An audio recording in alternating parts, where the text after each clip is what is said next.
When you see your baby doing things that look a little strange, like this, it's really common to be concerned that it might be an indicator of an underlying medical condition or delay. But is it? This is one of several things children do in their first year of life that can be quite concerning for new parents when they first see them. The challenge is knowing which are a real cause for concern and which ones are just a normal part of development. Knowing the difference between the two can save you a lot of unnecessary stress and anxiety, and also make sure that you do take the necessary steps if there is something you need to do to address it. So, to help with that, let's talk about what this type of behaviour means, and then I'll walk you through 3 other common behaviours that are often worrying for parents during a baby's first year of life. Those repetitive movements you just saw, like shaking their head from side to side, or in my daughter's case, twirling her hands and legs in a circular motion, is actually typical in young children. Babies generally do these repetitive movements for a few reasons.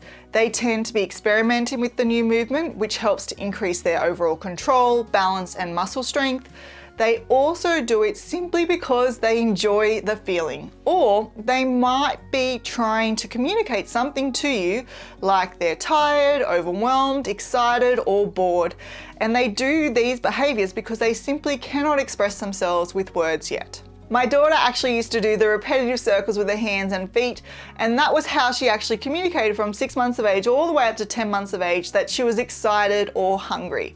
I often saw her start to move her hands and her feet when I put her into that high chair just before giving her food, and this was totally normal. It was actually really nice to see her get so excited over mealtime. Where repetitive behaviours may become a cause for concern is when it's accompanied by other signs. So if you notice that there's also a lack of eye contact, or the baby's doing that repetitive behaviour constantly throughout the day and it's their form of play, or you're noticing that while they're doing these behaviours there's significant drooling, they're having difficulty focusing, and they're not meeting their developmental milestones, it may be a sign of a more serious issue like a neurological disorder or a developmental delay. That's not always the case by any means, but if you are concerned, it's best to talk to your doctor or pediatrician to ensure that your baby is developing as expected.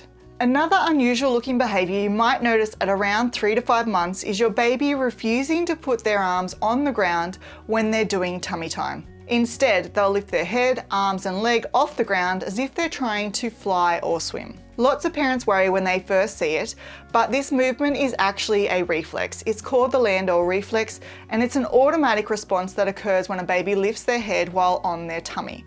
When the Landau reflex is triggered, it causes your baby to raise their arms and legs off the ground and arch their back as if they're trying to fly. What's interesting about this reflex is it's actually an essential part of development. It helps to strengthen the neck, shoulder and upper body muscles, and it also helps to improve balance and coordination and assists with posture development. What you'll notice is that this reflex will lessen over time and be fully integrated, meaning they will no longer do it by 1 year of age. While we are on the topic of development, if you'd like a guide to help you understand which milestones to expect throughout your child's first year of life, make sure you click on the link in the description box below to get my free developmental milestone chart, and this will show you when you should be expecting certain skills and when to be concerned. Next, we've got one related to feeding. When you first give your baby solid food, it's highly likely that you will see them doing this. This looks like choking, but if your little one is coughing, crying, babbling, or breathing when they're doing this, then what is actually happening is your little one is gagging, not choking. Gagging is a normal reflex, and it's actually there to help protect a baby from choking.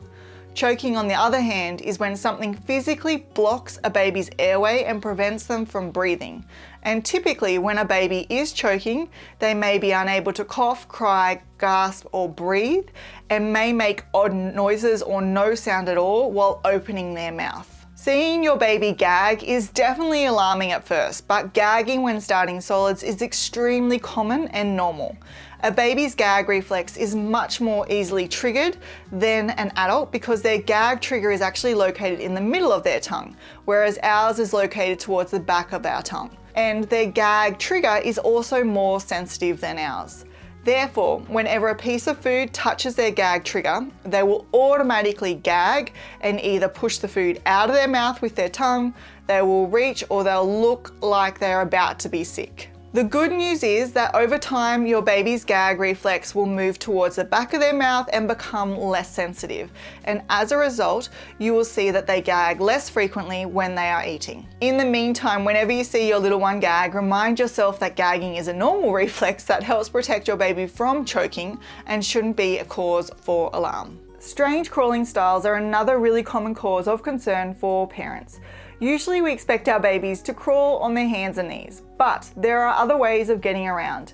In fact, there are 7 different ways that babies can move around. These include the traditional crawling technique, where the baby moves forward on all fours, alternating their arms and legs. Then you've got the bear crawling technique, where the baby moves forward by alternating their arms and legs while keeping their elbows and knees straight. Then you've got the step crawl mix, which is where the baby moves forward by crawling on the knee of one leg and the foot of the opposite leg. Then you've got bottom shuffling, which is where the baby moves forward by pushing off with their feet while keeping their bottom on the ground. Then you've got step scooting, which looks very similar to bottom shuffling, except the baby also uses one of their arms to help them move forward. And then you have rolling, which is where the baby simply rolls from one side of the room to the other, or army or commando crawling, which is where the baby moves forward by pushing off with their arms and legs while their tummy stays in contact with the ground. Now, although it's perfectly normal for babies to use any of these crawling techniques or skip crawling entirely and go straight to cruising along furniture or walking, some cases may be a sign of a more serious issue and require a review appointment with a pediatrician. These include when your baby has not developed a way of moving from place to place by 13 months of age, or if you notice that your baby is using only one side of their body to crawl. So for example, they may only push off with their left arm and their left leg when they're commando crawling, or they may drag one side of their body as they bottom scoot across the floor. Now, if your little one is not yet crawling, but you want tips on how to encourage them to start moving, then make sure you watch this video next to get 3 easy tips that you can start doing today to help them gain this independence.